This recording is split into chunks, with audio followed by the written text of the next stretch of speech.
तो याद भी रहा तो क्या हुआ, भंडार से लेकर दे दूंगी। दूसरी बहन ने दानों को चांदी की एक डिब्बी में डालकर उसे मखमल के थैले में बंद करके सुरक्षा से अपनी संदूकच्ची में डाल दिया। सोचा 5 साल बाद जब पिताजी ये दाने मांगेंगे तब उन्हें वापस कर दूंगी। तीसरी बहन बस सोचती रही कि इसका क्या करूं। चौथी और छोटी बहन अनेक बची थी। शरारतें करना उसे बहुत पसंद था। उसे गेहूं के भुने दाने भी बहुत पसंद थे। उसने दानों को भुनवाकर खा डाला और खेल में मगन हो गई।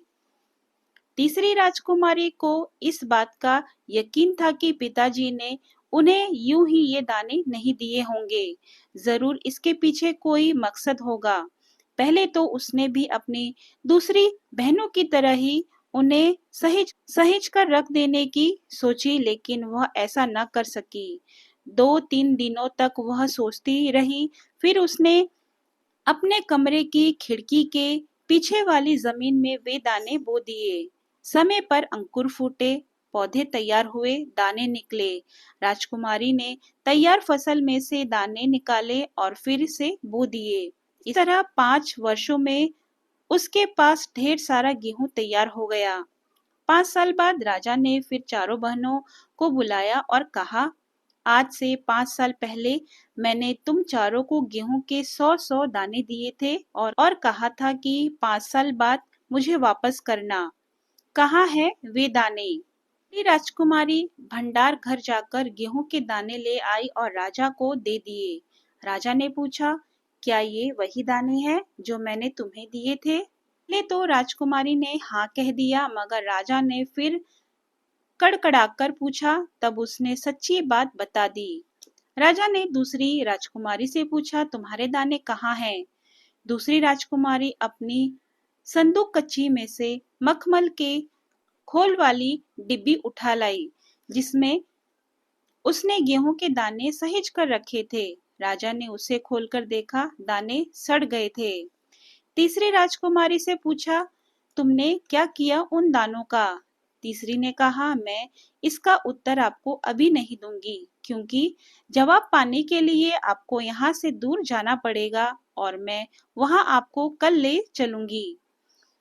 राजा ने अब चौथी और सबसे छोटी राजकुमारी से पूछा। उसने उसी बेपरवाही से जवाब दिया, उन दानों की कोई कीमत है पिताजी? वैसे तो ढेरों दाने भंडार में पड़े हैं। आप तो जानते हैं ना, मुझे गेहूं के भुने दाने बहुत अच्छे लगते हैं, सो मैं उन्हें भुनवाकर खा गई। आप भी पिताजी किन किन चक्करों में पड़ जाते हैं? सभी के उत्तर से राजा को बड़ी निराशा हुई। चारों में से अब उसे केवल तीसरी बेटी से ही थोड़ी उम्मीद थी। दूसरे दिन तीसरी राजकुमारी राजा के पास आई। उसने कहा, चलिए पिताजी, आपको मैं दिखाऊंगी कि गेहूं के वे दाने कहाँ हैं। राजा रथ पर सवार हो गया। रथ महल नगर पार करके खेत की तरफ बढ़ चला। राजा ने पूछा, आखिर कहाँ रख छोड़े हैं तुमने वे 100 दाने? इन 100 दानों के लिए तुम मुझे कहाँ कहाँ के चक्कर लगवाओगी? तब तक रथ एक बड़े से हरे भरे खेत के सामने आकर रुक गया। राजा ने देखा, सामने बहुत बड़े खेत में गेहूं की फसल थी। उसकी बालियां हवा में झूम रही थी, जैसे राजा को कोई खुशी भरा गीत सुना रही हो। राजा ने हैरानी से राजकुमारी की ओर देखा। राजकुमारी ने कहा, पिताजी, ये है वे 100 दाने जो आज लाखों लाख दानों के रूप में आपके सामने हैं। मैंने उन 100 दानों को बोकर इतनी अधिक फसल तैयार की है। राजा ने उसे गले लगा लिया और कहा, अब मैं निश्चित हो गया हूँ, तुम ही मेरे राज्य की सच्ची उत्तराधिकारी हो। नाखून क्यों बढ़ते हैं? बच्चे कभी कभी चक्कर में डाल देने वाले प्रश्न कर बैठते हैं। अल्पज्ञ पिता बड़ा दयनीय जी होता है। मेरी छोटी लड़की ने जब उस दिन पूछ लिया कि आदमी के नाखून क्यों बढ़ते हैं, तो मैं कुछ सोच ही नहीं सका। हर तीसरे दिन नाखून बढ़ जाते हैं। काट दीजिए, वे चुपचाप दंड स्वीकार कर लेंगे। पर निर्लज अपराधी की भांति छूटते ही फिर जैसे के तैसे हो जाते हैं। आखिर ये इतने बेहया क्यों हैं? कुछ लाख ही वर्षों की बात है जब मनुष्य जंगली था, वन मानुष जैसा। उसे नाखून की जरूरत थी। उसकी जीवन रक्षा के लिए नाखून बहुत जरूरी थे। असल में वही उसके अस्त्र थे। दांत भी थे, पर नाखून के बाद ही उनका स्थान था। धीरे धीरे वह अपने अंग से बाहर की वस्तुओं का सहारा लेने लगा। उसने हड्डियों के भी हथियार बनाए। मनुष्य धीरे धीरे और आगे बढ़ा। उसने धातु के हथियार बनाए। इतिहास आगे बढ़ा। कभी कभी मैं हैरान होकर सोचता हूँ कि मनुष्य आज अपने बच्चों को नाखून ना काटने पर डांटता है। वे रोज बढ़ते हैं। मुझे ऐसा लगता है कि मनुष्य अब नाखून को नहीं चाहता। ये उसकी भयंकर पाशवी वृत्ति के जीव प्रतीक है। मनुष्य की पशुता को जितनी बार भी काट दो, वह मरना नहीं जानती।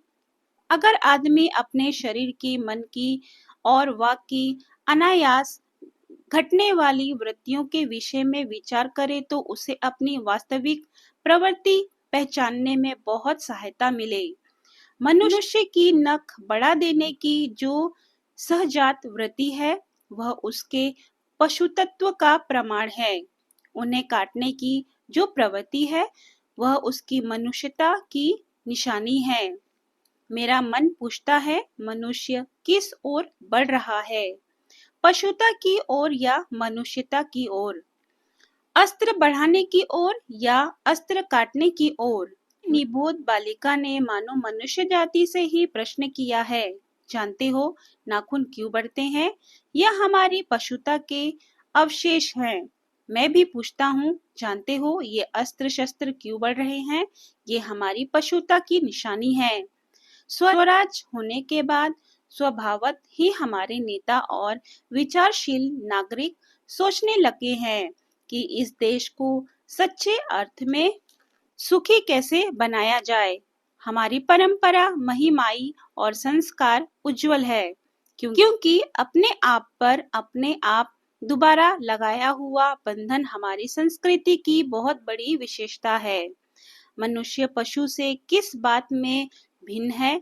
उसमें संयम है, दूसरों के सुख दुख के प्रति संवेदना है, श्रद्धा है, तप है, त्याग है। इसलिए मनुष्य झगड़े टंटे को अपना आदर्श नहीं मानता। गुस्से में आकर चढ़ दौड़ने वाले अविवेकी को बुरा समझता है। वचन, मन एवं शरीर से किए गए असत्याचरण को गलत मानता है। ऐसा कोई दिन आ सकता है जब मनुष्य के नाखूनों का बढ़ना बंद हो जाएगा। प्राणी शास्त्रियों का ऐसा अनुमान है कि मनुष्य का अनावश्यक अंग उसी प्रकार जड़ जाएगा जिस प्रकार उसकी पूंछ जड़ गई है। उस दिन मनुष्य की पशुता भी लुप्त हो जाएगी। शायद उस दिन वह वर्ण शास्त्रों का प्रयोग भी बंद कर देगा। नाखून का बढ़ना मनुष्य के भीतर की पशुता की निशानी है और उसे नहीं बढ़ने देना मनुष्य की अपनी इच्छा है, अपना आदर्श है। मनुष्य में जो घृणा है, जो अनायास बिना सिखाए आ जाती है, वह पशु तत्व का द्योतक है। अपने को संयत रखना, दूसरे के मनोभावों को आदर करना मनुष्य का स्वधर्म है। बच्चे बच्चे यह जाने तो अच्छा हो कि अभ्यास और तप से प्राप्त वस्तुएं मनुष्य की महिमा को सूचित करती है। मनुष्य की चरितार्थता प्रेम में है, मैत्री में है, त्याग में है, अपने को सबके मंगल के लिए निर्दोष भाव से दे देने में है। नाखूनों का बढ़ना मनुष्य की उस अंध सहजात वृत्ति का परिणाम है जो उसके जीवन में सफलता ले आना चाहती है। उसको काट देना उस स्वनिर्धारता आत्म संबंध का फल है जो उसे चरितार्थता की ओर ले जाती है। नाखून बढ़ते हैं तो बड़े, मनुष्य उन्हें बढ़ने नहीं देगा। हमारे जीवन का मूल मंत्र है सहयोग। मन, वचन, कर्म इन तीनों से होता है। जीवन का यह मूल मंत्र मुझे भूला न था।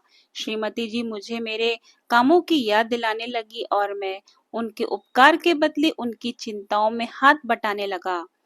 मैंने याद दिलाया, पूड़ियों के साथ मिर्ची का अचार जरूर रख लेना। श्रीमती जी बोली, अचार तो रख लूंगी, पर तुम भी समाचार पत्र रखना ना भूल जाना। मैंने अभी पढ़ा नहीं है।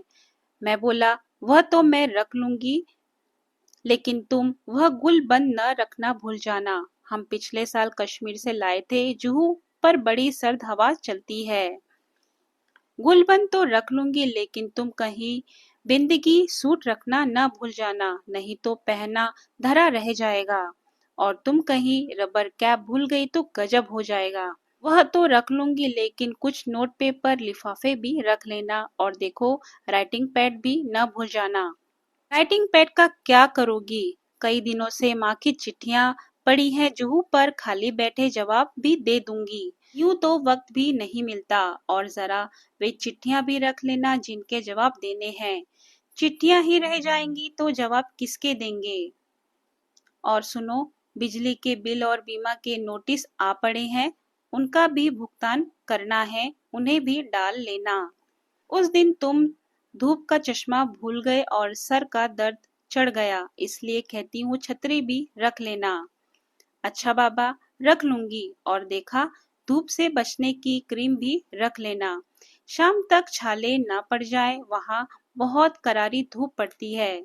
श्रीमती जी कहती तो जा रही थी कि रख लूंगी, लेकिन ढूंढ रही थी नेल कटर, कैंची, ब्रश और सब तो मिल गया था, लेकिन नेल कटर नहीं मिल रहा था, इसलिए बहुत घबराई हुई थी।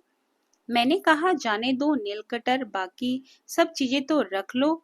इधर मैं अपने लिए नया अखबार और कुछ ऐसी किताबें थैले में भर रहा था जो बहुत दिनों से समालोचना के लिए आई थी, और सोचता था कि फुर्सत से समालोचना कर दूंगा। आखिरी दिन किताबें थैली में झोंक ली। कई दिनों से कविता करने की भी धुन सवार हुई थी। उनकी कई कतरनें इधर-उधर बिखरी पड़ी थी। उन्हें भी जमा किया। सोचा काव्य प्रेरणा के लिए जुहू से अच्छी जगह और कौन सी मिलेगी। आखिर कई अटैची, कई थैली, कई झोले भरकर हम जुहू पहुंचे। 5-7 मिनट तो हम स्वप्न लोक में विचरते रहे। हम समुद्र में नहाने को चल पड़े। समुद्र तट पर और लोग भी नहा रहे थे। एक ऊंची लहर ने आकर हम दोनों को ढक लिया। लहर की उस तपेड़ से न जाने श्रीमती जी के मस्तिष्क में क्या नई सुफुर्ती आ गई कि उन्होंने मुझसे पूछा, तुम्हें याद है बरामदे की खिड़की को तुमने अंदर से बंद कर दिया था या नहीं? मैं कह उठा, मुझे तो कुछ याद नहीं पड़ता। अगर वह बंद नहीं हुई और खाली रह गई तो क्या होगा? कहते कहते श्रीमती जी के चेहरे का रंग पीला पड़ गया। मैंने कहा, चलो छोड़ो अब इन चिंताओं को, जो होगा होगा, हो जाएगा। मेरी बात से तो उसकी आंखों में आंसुओं का समुद्र ही बह पड़ा। उनके कांपते होठों पर यही शब्द थे, अब क्या होगा? और अगर खिड़कियां खुली रह गई होगी तो घर का क्या होगा? यह सोच उनकी अधीरता और भी ज्यादा होती जा रही थी। जिस धड़कन का इलाज करने को जुहू पर आया था, वह 10 गुना बढ़ गई थी। मैंने तेजी से मोटर चलाई। मोटर का इंजन धक धक कर रहा था, लेकिन मेरा दिल उससे भी ज्यादा तेज रफ्तार से धड़क रहा था। जिस रफ्तार से हम गए थे, दुगनी रफ्तार से वापस आए। अंदर आकर देखा कि खिड़की की चटकनी लगी थी। सब ठीक ठाक था, मैंने ही वह लगाई थी, लेकिन लगाकर यह भूल गया था कि लगाई है या नहीं, और इसका नतीजा यह हुआ कि पहले तो मेरे ही दिल की धड़कन बढ़ी थी, अब श्रीमती जी के दिल की धड़कन भी बढ़ गई थी। मुझे याद आ रहे थे पूर्ण विश्राम और पूर्ण निरोग। साथ ही यह विश्वास भी पक्का हो गया था कि जिस शब्द के साथ पूर्ण लग जाता है वह पूर्ण भयावह हो जाता है। खेती से आई तब्दीलियां। प्रिय बेटी इंदिरा, अपने पिछले खत में मैंने कामों के अलग अलग किए जाने का कुछ हल बताया था। बिल्कुल शुरू में जब आदमी सिर्फ शिकार पर गुजर बसर करता था, काम बंटे हुए न थे। हर एक आदमी शिकार करता था और मुश्किल से खाने भर को पाता था। सबसे पहले मर्दों और औरतों के बीच में काम बंटना शुरू हुआ होगा। मर्द शिकार करता होगा और औरत घर में रहकर बच्चों और पालतू जानवरों की निगरानी करती होगी। जब आदमियों ने खेती करना सीखा तो बहुत सी नई नई बातें निकली। पहली बात यह हुई कि काम कई हिस्से में बंट गए। कुछ लोग शिकार खेलते और कुछ खेती करते और हल चलाते। ज्यों-ज्यों दिन गुजरते गए, आदमियों ने नए-नए पेशे सीखे और उनमें पक्के हो गए। खेती करने का दूसरा अच्छा नतीजा यह हुआ कि गांव और कस्बे बने। लोग इनमें आबाद होने लगे। खेती के पहले लोग इधर-उधर घूमते फिरते थे और शिकार करते थे। उनके लिए एक जगह रहना जरूरी नहीं था। शिकार हर एक जगह मिल जाता था। इसके सिवा उन्हें गायों, बकरियों और अपने दूसरे जानवरों की वजह से इधर-उधर घूमना पड़ता था। इन जानवरों के चराने के लिए चरागाहों की जरूरत थी। एक जगह कुछ दिनों तक चरने के बाद जमीन में जानवरों के लिए काफी घास पैदा नहीं होती थी और सारी जाति को दूसरी जगह जाना पड़ता था। कुछ लोग को खेती करना आ गया और उनका जमीन के पास रहना जरूरी हो गया। जमीन को जोत बोकर वे छोड़ नहीं सकते थे। उन्हें साल भर तक लगातार खेती का काम लगा ही रहता था और इस तरह गांव और शहर बन गए। दूसरी बड़ी बात जो खेती से पैदा हुई वह यह थी कि आदमी की जिंदगी ज्यादा आराम से कटने लगी। खेती से जमीन में अनाज पैदा करना सारे दिन शिकार खेलने से कहीं ज्यादा आसान था। इसके सिवा जमीन में अनाज भी पैदा होता था। जितना जितना वे एकदम खा नहीं सकते थे, इसे वे सुरक्षित रखते थे। और एक मजे की बात सुनो, जब आदमी निपट शिकारी था तो वह कुछ जमा ना कर सकता था या कर भी सकता था तो बहुत कम, किसी तरह पेट भर लेता था। उसके पास बैंक न थे जहां वह अपने रुपए व दूसरी चीजें रख सकता। उसे तो अपना पेट भरने के लिए रोज शिकार खेलना पड़ता था। खेती से उसे एक फसल में जरूरत से ज्यादा मिल जाता था। अतिरिक्त खाने को वह जमा कर देता था। इस तरह लोगों ने अतिरिक्त अनाज जमा करना शुरू किया। लोगों के पास अतिरिक्त अनाज इसलिए हो जाता था कि वह उससे कुछ ज्यादा मेहनत करते थे जितना सिर्फ पेट भरने के लिए जरूरी था। तुम्हें तुम्हें मालूम है कि आजकल बैंक खुले हुए हैं जहां लोग रुपए जमा करते हैं और चेक लिखकर निकाल सकते हैं। यह रुपया कहाँ से आता है, अगर तुम गौर करो तो तुम्हें मालूम होगा कि यह अतिरिक्त रुपया है, यानी ऐसा रुपया जिसे लोगों को एक बारगी खर्च करने की जरूरत नहीं है। इसे वे बैंक में रखते हैं। वही लोग मालदार हैं जिनके पास बहुत सा अतिरिक्त रुपया है और जिनके पास कुछ नहीं वे गरीब हैं। आगे तुम्हें मालूम होगा कि यह अतिरिक्त रुपया आता कहाँ से है। इसका सबक यह नहीं है कि आदमी दूसरे से ज्यादा काम करता है और ज्यादा कमाता है, बल्कि आजकल जो आदमी बिल्कुल काम नहीं करता उसके पास तो बचत होती है और जो पसीना बहाता है उसे खाली हाथ रहना पड़ता है। कितना बुरा इंतजाम है। बहुत से लोग समझते हैं कि इसी बुरे इंतजाम के कारण दुनिया में आजकल इतने गरीब आदमी हैं। अभी शायद तुम यह बात समझ न सको, इसलिए इसमें सिर न खपाओ। थोड़े दिनों में तुम इसे समझने लगोगे। इस वक्त तो तुम्हें इतना ही जानना पर्याप्त है कि खेती में आदमी को उससे ज्यादा खाना मिलने लगा जितना वह खा नहीं सकता था। यह जमा कर लिया जाता था। उस जमाने में न रुपए थे न बैंक। जिनके पास बहुत सी गायें, भेड़, ऊंट या अनाज होता था वे ही अमीर कहलाते थे।